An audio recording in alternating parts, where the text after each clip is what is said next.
વડોદરાના સંસ્કારી નગરી તરીકે ઓળખાતા શહેરમાં કાયદો અને વ્યવસ્થાની સ્થિતિને લઈને ફરી એકવાર ગંભીર સવાલ ઉભા થયા છે।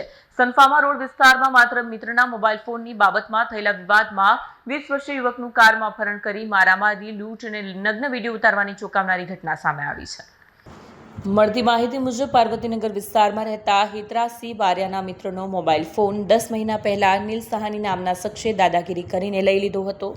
યુવકે ઇન્સ્ટાગ્રામ મારફતે ફોન પરત માંગતા વિવાદ વધુ વકર્યો હતો। ત્યારબાદ આરોપી પ્રતિકસિંહ રાજપૂતે ફોન પર ધમકી આપી। ગત 7 જૂન 2025ની મધરાત્રિએ જ્યારે યુવક મિત્રના ઘરે જઈ રહ્યો હતો ત્યારે આકાશ થાપા અને મિશ્રાએ તેને રોકીને બળજબરીપૂર્વક સ્કૂટર પર બેસાડી અપહરણ કર્યું।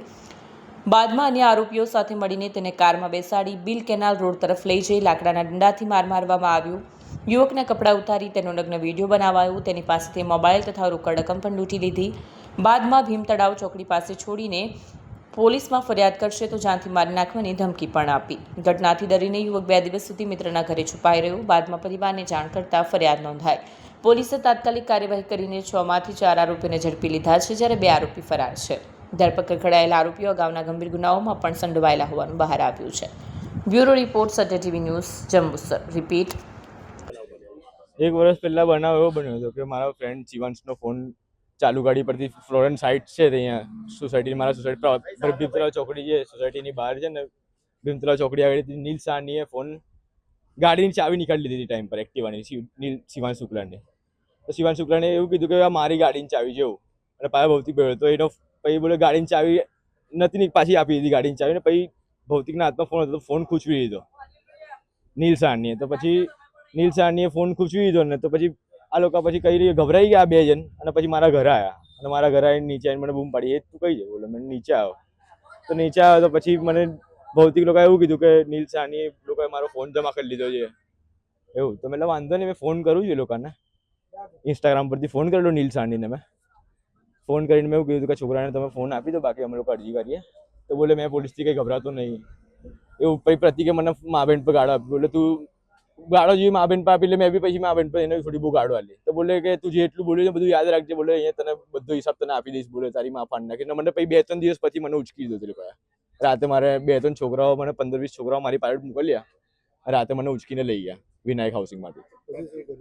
વિનાયક હાઉસિંગમાંથી ઉઠાઈને મને 4 છોકરાઓ આવી વિનાયક હાઉસિંગમાં, મને રાતે 12:30-1 વાગ્યાનો સીન છે।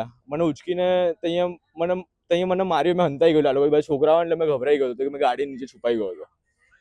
તો પછી ત્યાંથી મને આકાશ કાંચાએ મને પકડ્યો ને તે મને માર્યો હતો, મને 2-3 લાફા માર્યા, બોલે તું ભાઈ કો ગાલી બોલા એવું કરી મને લઈ ગયો ભારત પેટ્રોલ પંપ આગળ। તો ભારત પેટ્રોલ પંપ આગળ બધા ઊભા હતા, એક ઇક્કો ને એક ગ્રેન્ડ વિટારા ઊભી હતી, તો અહીંયા લઈ ગયા। અને એમાંથી પ્રતિક, ગ્રેન્ડ વિટારામાંથી પ્રતિક નીકળ્યો ને ઇક્કોમાંથી 4-5 છોકરાઓ નીકળ્યા। એટલે ટોટલ તે 15-1 જણનું ટોળું હતું।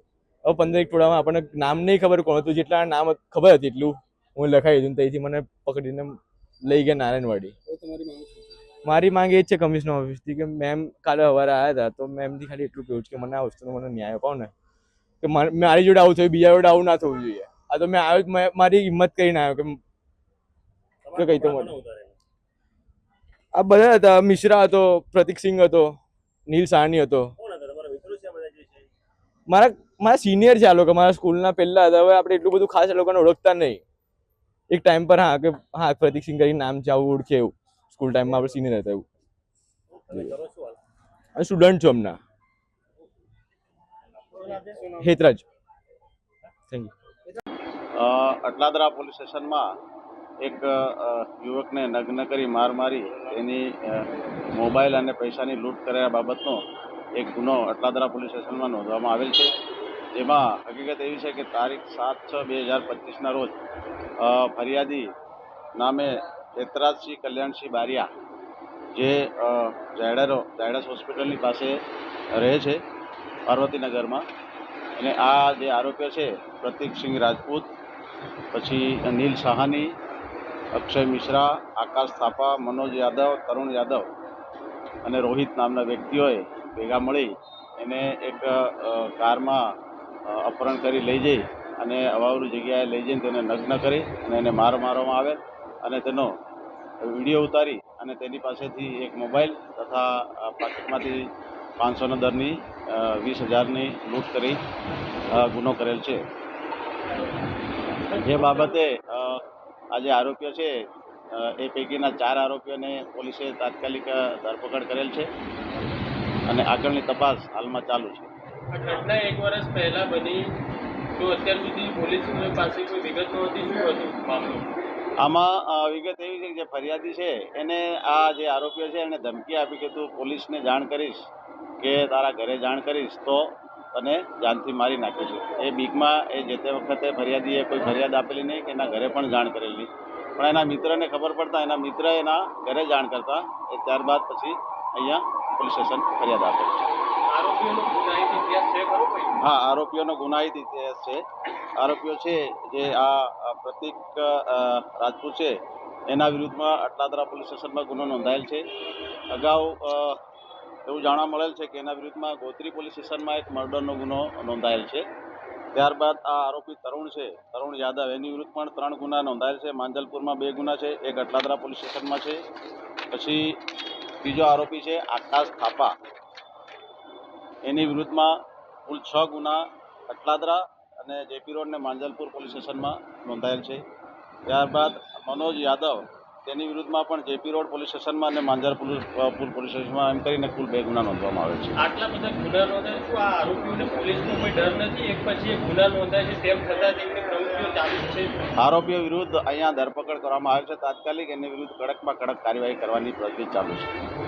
આરોપીઓ છે એ ગેંગ બનાવી ફરી રહ્યા છે, આપણે ગેંગ બનાવી ફરી રહ્યા છે. એ દિશામાં તપાસ હાલમાં અમારી ચાલુ છે અને જે પણ તપાસ દરમિયાન મળી આવશે તે પ્રમાણે એની વિરુદ્ધ કાયદેસરની કાર્યવાહી કરવામાં આવશે. સાહેબ, કઈ કલમો લગાવી અને ગુનો દાખલ કરવામાં આવે? અત્યારે લૂંટની કલમ અને અપહરણની કલમ અને રાયોટિંગની કલમ લગાડવામાં આવે છે. પણ આ લોકોને કેવી રીતનું આરોપીઓ પાસે જે ગુનામાં વપરાયેલ હથિયાર છે એ કબજે લેવામાં આવેલ છે અને જે બીજા હથિયારો છે કે કેમ એ બાબતે હાલમાં તપાસ ચાલુ રહે. આ લોકો ઉપર આટલા ગુનાઓ છે, ગુનાહિત ઇતિહાસ ધરાવે છે કે આ લોકો માથા મારી શકશે છે? ગુના નોંધાયેલા છે અને પોલીસે કાયદેસરની કાર્યવાહી પણ કરેલ છે અને હાલમાં પણ જે ગુનો દાખલ કરી અને સખતમાં સખત કાર્યવાહી કરવાની તજવીજ ચાલુ છે. વિસ્તારની અંદર લોકોની આ પણ માંગ છે, જ્યારે આ લોકો વિસ્તારની અંદર ફરે છે તો પણ આખો ટોળો જે તમે ગુનાહિત ઇતિહાસવાળા લોકોએ નામ લીધું, આ લોકો ટોળામાં જ ફરે છે. એ તો એક ખોફ પેદા કરવાની કોશિશ થઈ વિસ્તારની અંદર. એવી હકીકત જાણવા મળેલ નથી, પરંતુ જો એ પ્રમાણે જે કંઈ જાણવા મળશે અને કંઈ પણ ફરિયાદ આવશે એના પર તાત્કાલિક પગલાં લેવામાં આવશે. હા, ગુનાહિત જે છે એનો ઇતિહાસ એ જોતા આગળની જે અટકાયતી પગલાં જે પ્રમાણે થતા હશે એ પ્રમાણે કાયદેસરની કાર્યવાહી કરવામાં આવશે. આ પોલીસની જે કાર્યવાહી છે અસરકારક એમની વિરુદ્ધમાં અટકાયતી પગલાં લેવાની જે કાર્યવાહી છે એ પણ કરવામાં આવે છે. અવારનવાર ચેકિંગ પણ કરવામાં આવે છે અને પોલીસ દ્વારા આવા તત્વોને શોધી કાઢી અને તે વિરુદ્ધ કાયદાની જે જોગવાઈ છે એ પ્રમાણે અસરકારક કાર્યવાહી કરવામાં આવે છે. Thank you. Bureau report, Satya TV news, Vadodara.